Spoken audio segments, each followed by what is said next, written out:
मित्रांनो, सजीवांना जीवन जगण्यासाठी हवा, पाणी, माती, सूर्यप्रकाश, विविध वनस्पती आणि प्राणी अशा विविध घटकांची आवश्यकता असते. सजीवांच्या जीवनाशी संबंधित असलेल्या सभोवतालच्या हवा, पाणी, माती, जमीन, सूर्यप्रकाश व सर्व वनस्पती आणि प्राणी यांना एकत्रितपणे पर्यावरण असे म्हणतात किंवा आपल्या सभोवतालची जीवसृष्टी व तिला आवश्यक असणाऱ्या हवा, पाणी, जमीन, सूर्यप्रकाश, आर्द्रता व विविध वनस्पती,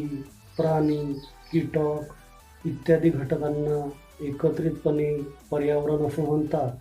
किंवा निसर्गातील जैविक घटक, अजैविक घटक आणि रासायनिक घटक यांच्यापासून बनलेली सभोवतालची परिस्थिती म्हणजे पर्यावरण होय.